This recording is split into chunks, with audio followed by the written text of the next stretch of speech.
This is Umar for BoxNation in association with Global Next Trade. It's a beautiful day. It's gorgeous. The weather, eh? It's finally got our summer. Who needs Spain or Portugal? Tell me about it. Even more better day yesterday, because I know Queensberry officially announced a huge summer fights for a lot of your notable fighters. So let's just go straight into that. August 16th, Moses Itauma and Dillian Whyte topped the bill in Riyadh. It's a massive Riyadh season show. Fabulous show, and that's a fabulous fight headline in it. You know, heavyweights are games, so we're putting a big heavyweight fight on every month, but it's a brilliant one in as much that there's the new kid on the block who's done everything that's been asked of him up to as yet, 20 years of age, going in with somebody who's got a track record. Everybody knows who he is, and you know he's got plenty of experience. And if he can and will he take him into the latter rounds of a fight, it's going to be an interesting fight.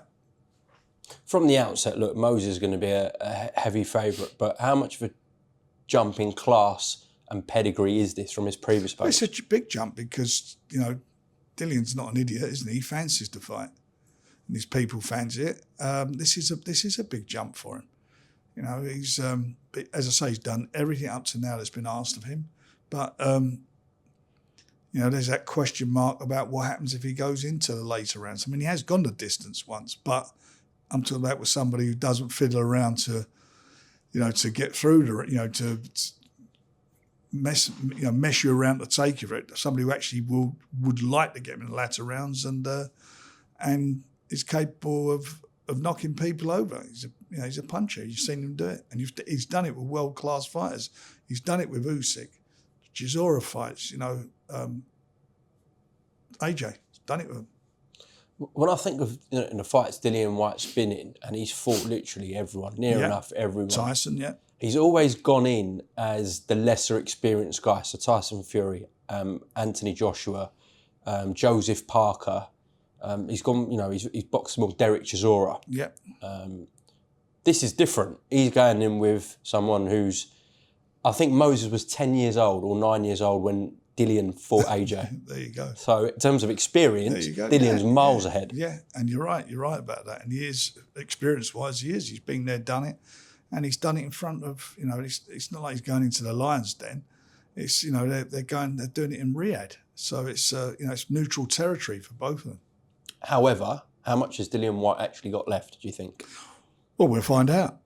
We'll find out about both of them, won't we, on the night? We'll find out. And, you know, even if someone's got something in him, you know, the power that he's got, that he shows Moses, and he has shown it certainly in his last few fights, and his last one, I thought he was devastating. And not just the power, you know, his boxing acumen, his composure, the whole thing, everything about him, he looked brilliant. And he's going to have to be at his best for this one. And so we'll see. Dillian, who's a big name and you know has commanded big purses before, was being linked with potentially fighting Anthony Joshua. He could fight a lot of big names. So does that say something that he's willing to go in with Moses? Yeah, they were trying to make AJ. That's the fight they were trying to make. So that speaks volumes about Dillian's confidence. It speaks volumes about Dillian, and it speaks volumes about Moses because he's stepping up. Yeah, because Moses was linked with a lot of big names, but Dillian's name wasn't actually thrown into that. Well, that's the problem. You start mentioning names when we're being asked things. That's why I'm pretty evasive about that these days, because you do it next minute they've gone somewhere else and whatever. So you're better off just till it's signed. It doesn't mean anything. So that's why it's no point in speculating. Obviously, they're both with you. So was this fairly easy to get done or not? Yeah, we got it done at the end. Yeah, we worked very hard to get it done. I mean, there was him also talk of Dillian fighting Joe Parker. I mean, we're close to doing it. I mean, everybody agreed. Then this offer came from Riyadh, and it was a no-brainer. So if it wasn't going to be Dillian for Moses, were you guys insistent on getting still a world-level name for it? Yeah, absolutely. Okay. Absolutely. How do you actually see the fight going, Frank? Well, look, you know, what can I say? They're both with Queensberry, but I've got to lean with Moses because he's the guy who we've invested in from day one. But we find out. It's a tough fight, but I think it's a fight that is a winnable fight. But Dillian and these people feel totally different about it. They fancy the job. If it goes into 6-7, which is a big if, because Moses is on absolute fire at the moment, and he's so devastating, lethal, but so composed and all round showed so much class so far, even in those early stoppages. But if it does go into 6, 7, 8, do you think there's going to be questions asked to Moses there? In what way? Well, if he's boxing his head off. True. I mean, it's only where the question mark isn't. It's the latter rounds. Is that's his stamina. That's just a test of stamina. That's what that is. Getting into the latter rounds. If you're winning the fight and you're boxing somebody's head off, nothing wrong with that. Okay. Did you expect then Dillian to ask some different questions of Moses in this fight? Yeah, I think. That's what we're trying to do. We're trying to make competitive fights meaningful fights for him. It's a meaningful fight for him at this stage of the game. It's a very meaningful fight for him, and we'll get some questions will be answered. If he does do the business, Moses, this is a breakout fight for him. Yep. Because of Dillian's name. Yep. And then we'll see where we go. But let's get this one out of the way first. And good for him to be topping the bill in Riyadh as well. Yeah, he's on there. They're on there. It's a good bloody top of the bill fight, isn't it? If it weren't in Riyadh, it'd be here. It'd be a massive fight. But it's a fabulous card that's been put together for Riyadh. I mean, this is Agit and his team and our team getting their heads together and making some of these fights. It's just been brilliant. We've got quite a few Queensberry fighters on the show. Yeah, plenty. So let's actually go through the show. Nick Ball v Sam Goodman. Yeah, it's a great fight. Nick's is flying, and Goodman will be a good fight for him. Okay. What are you actually expecting from that fight with Nick Ball, though, Frank? I just think Nick in these fights is just getting better and better, and he knows how important it is to win this fight, because obviously, long term, which I'm talking about in the next sort of 8 months or so, it's all about can we get him in the ring with Inoue, but he's got to keep winning. Right, well, we shall see August 16th. I think Goodman's with Eddie as well, isn't he? No. Oh, that's Ford. No, sorry, the other one's with Ford. Yeah, he is with Eddie. And actually, Ray Ford said that Anthony Cacace is going to be an easy fight. Well, we'll see. Everybody underestimates Ante, and every fight he's got better and better, I think. He's really got better and better. He's like a fine wine. This is a very, obviously you're going to back Anthony. Eddie's going to go for Ray Ford. This is a top-level fight, though, because we've seen Ray Ford do some brilliant things in his career, and even in the Nick Ball fight, which was a fantastic high-level fight. This on paper looks like actually far than I like that one, Cacace-Ford. Well, I've got to tell you, every one of these fights are main event fights in their own right. They really are. I mean, we'd be topping the bill in Liverpool with Nick Ball. We'd be going to Belfast with that fight with Ford. They're all top of the bill fights. I mean, it's an amazing fight card for Riyadh, an amazing fight card. Moses and Dillian, that's an 0-2 fight. There you go. Yeah, that'd sell out like that. Yeah. And then if you want the cherry on top of the cake, you get another heavyweight fight, a fight that I didn't see coming at all, because, Filip Hrgovic is, a world-class guy. He's been at world levels, got a great amateur pedigree. Yeah. David Adeley's only fought at British level thus far. So why have you made that match? Because he needs to step up now. And it's a step up. And everything you said is what is right. And that's what it is. It's a competitive fight. We'll see what David Adeley's all about. And we'll see what Filip's all about. He had a good win. Tough fight. His last fight, he had a good win. And David's fight was a pretty tough fight until that controversial ending.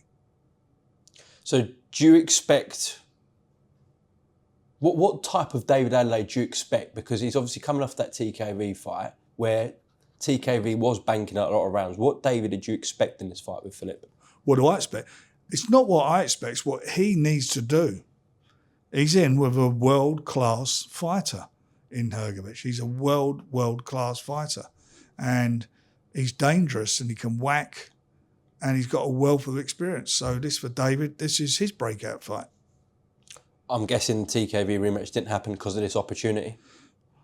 Bit of both. I mean, I want to go into it. I won the purse bid for it, and there was a lot of reluctance. And in the end, I thought, sod it, let's get on with this. Well, it's a big fight, to be fair. It's a massive fight. Well, that is all in conjunction with the Esports World Cup that Correct. It's Esports World Cup, and that's what's made it one of the things and one of the reasons it's happened. And we're back in Riyadh, which is our second home, so we're enjoying it. And working with His Excellency with so many fighters on this card. Yeah, and it's I mean, I'm really delighted with it. It's such a fabulous show. Talking about His Excellency, a couple of comments that he made were really picked up, specifically in relation, I'm guessing, to what we saw on the New York Times Square card and the Canelo Skull fight, where he said, "I don't want these Tom and Jerry fights anymore." Did you see those comments, and what do you think about that?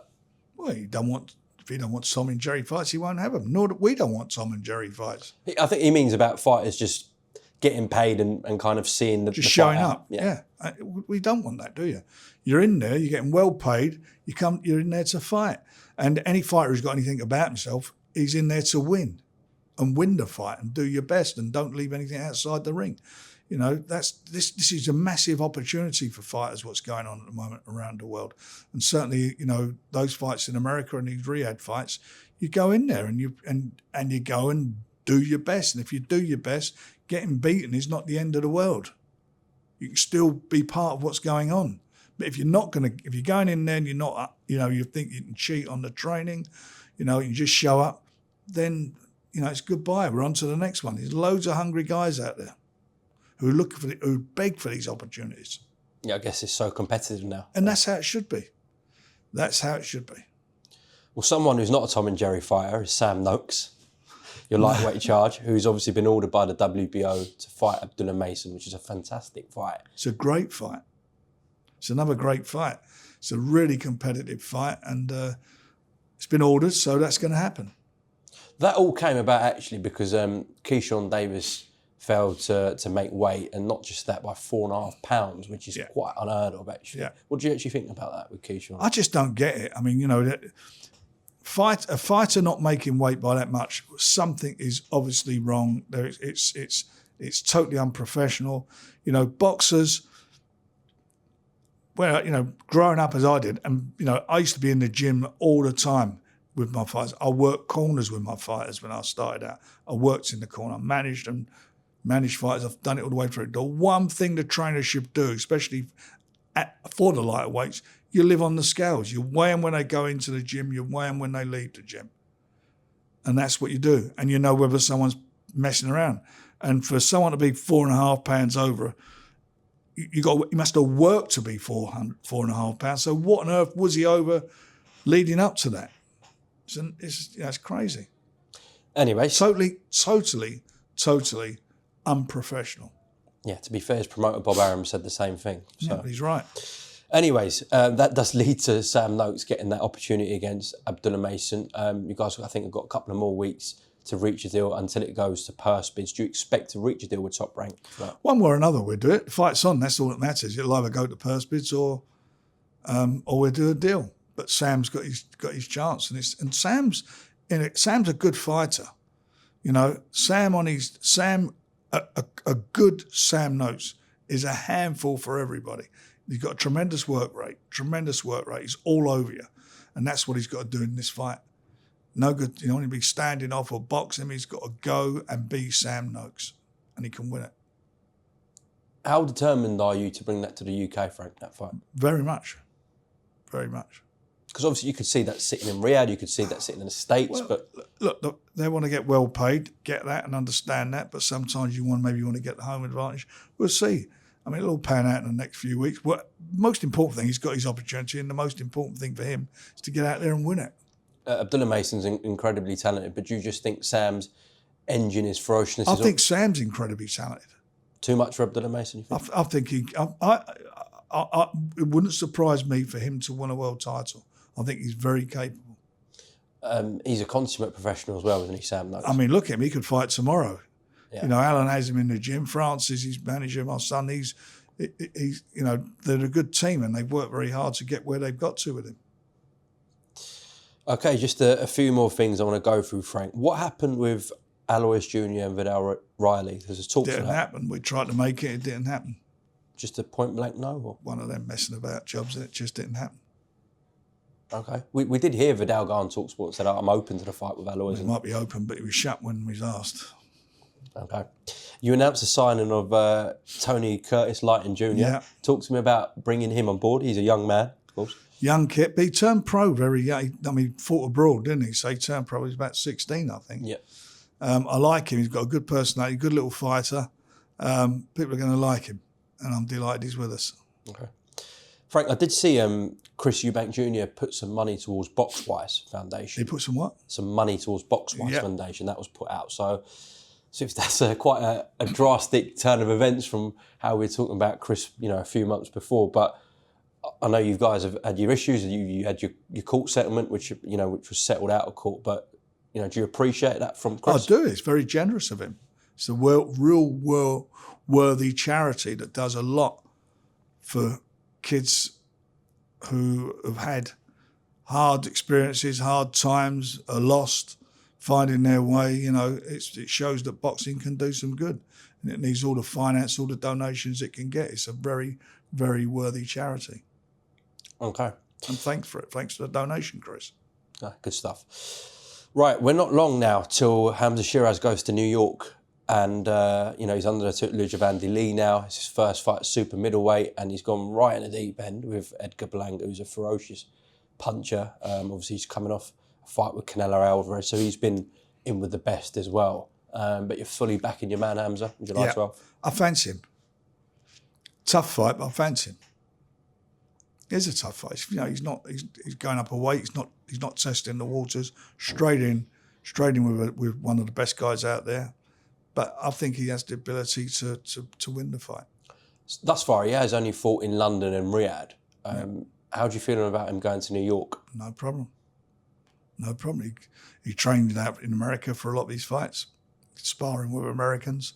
It is what it is. You have to go on the road sometimes. That's the making of it. I mean, you look at all the great fighters like Tyson, who's been on the road. Usyk have been on the road. They're over the years and won in the other guy's backyard. That's what good fighters do.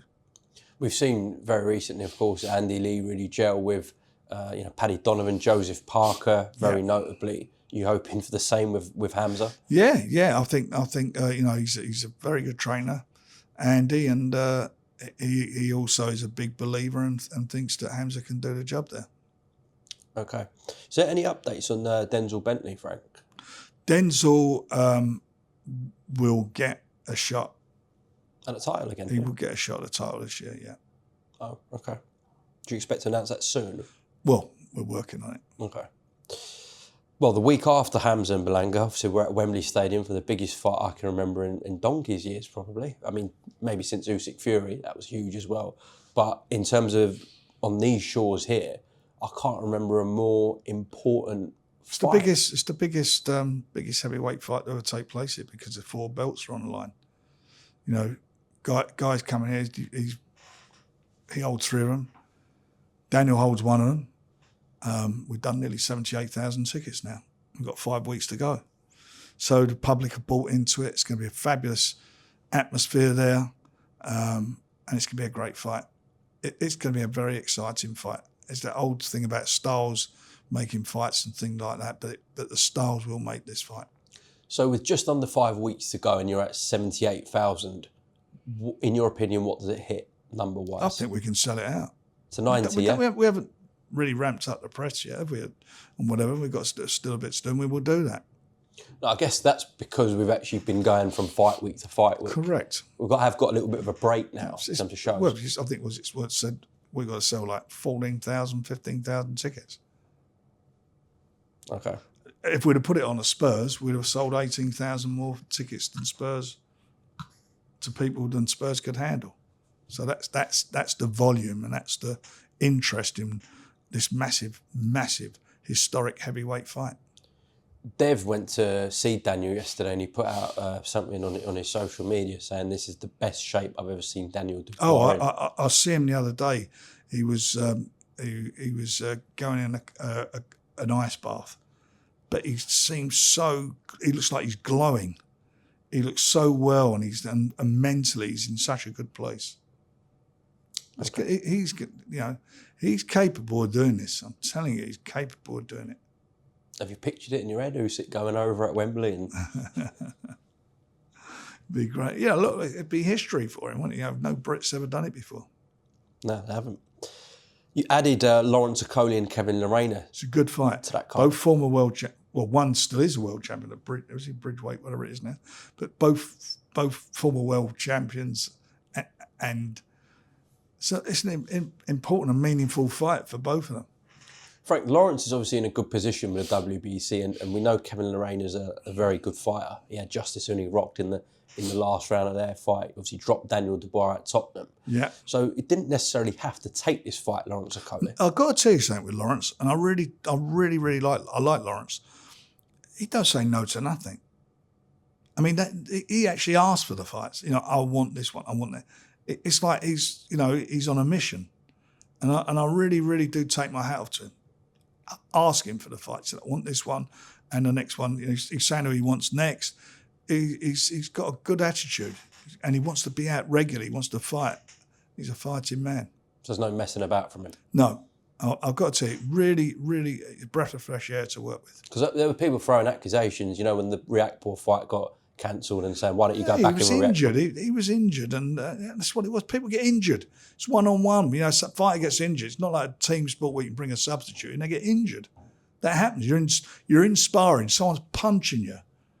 You can get caught wrong. You can bust your hand up. You get cut. Anything can happen. We've seen it happen. Ask George Foreman. He had to stay how many weeks longer in Zaire when he fought Ali. It happens. Okay, just want a few more updates on your other heavyweights. Agit Kabayel, what's the latest with him? We're going to do a show in Germany with him. Right. Okay. We're going to do a show in Germany with him, and he's again. He's bloody exciting. So he wants big fights. So we're looking at what, autumn for that? Yeah. And Joseph Parker? Joe will fight in September. I spoke to him the other day, and we will be announcing an opponent for him, I hope, pretty soon. Okay. Fabio Wardley's had an incredible couple of weeks with that amazing night at Ipswich, the dramatic knockout. He's just had a little baby girl. Yeah, I know, brilliant. So obviously he's taken a well-deserved break, etc. But the back of your head, in George's head, obviously his management as well. Have you guys thought about what you could do with Fabio next? Yeah, I've had a couple of thoughts, but most important thing is now he's spending time with his new daughter, both him and his partner with their new daughter, and obviously that's the most important thing for him. And give him a little while, and we'll have a sit down and we'll put a few ideas to him and see where we go with them. Okay. Frank, since the fight with Filip Hrgovic, Joe Joyce, I'm talking about here, there could have been a possibility where he retired. I'm not sure what his decision is. What's the latest with Joe Joyce? I haven't spoken to him, but Adam Morley, his manager, said that he wants to carry on. So we'll see. We'll work something out. Okay. What do you think about that decision? What do I think? I think he deserves the opportunity. I mean, his last fight, it wasn't like it was. I mean, it was a good fight. I mean, it was a good fight. It was an exciting fight. And, for me, if he wants to fight on, we'll be with him. If he wants to retire, we'll respect that. Okay. Well, listen, just to close off, just going to go through the run of shows we've got. So obviously it's a little bit of a break, but then you've got Hamza out in New York, July 12th. You've got the undisputed fight at Wembley Stadium with Usyk and Dubois, a rematch. Then we go to Bournemouth the week after. Good fight. Ghana Belotti. That is a cracker. Sold out, Already? Sold out. Yeah. Okay. Then that takes us into August. Obviously, we know August 16th, we've got a huge card in Riyadh. In between that, are you looking at any other shows? I heard about Dublin potentially. Yeah, we're looking at a couple of things at the moment, and we'll make an announcement in due course. And obviously, we've got the shows leading right up to Christmas. There'll be some good fights. I told you, Joe Parker, Kabayel. There's some really good fights there to be done. Is that something though, Dublin, in terms of you want to get done? Yeah, I like Dublin. Take Pierce there. We're looking at that as well. Okay. Well, that wraps us up till August. So that's enough for now, I suppose. Yeah. Not bad, is it? I mean, they're good quality shows. They're shows that are attracting big crowds, great atmosphere, and most importantly, they're all competitive fights. And I'm looking forward to. The next couple of shows are just unbelievable shows. Absolutely. Listen, Frank, appreciate your time. We'll catch up soon. Anything else you want to say to the viewers? No, I'm just waiting for Arsenal to sign somebody. A striker, I guess. Definitely. What did you think of Tyson as a manager? I thought it was I love the inspirational speech that he gave them. Yeah, I don't think ITV were too best pleased with it, but They should have got him in and talked to the England team rather than listening to Tuchel speak to him in the last match. Might have got a bit more out of him. Frank Warren for BoxNation, thank you very much. It's a pleasure.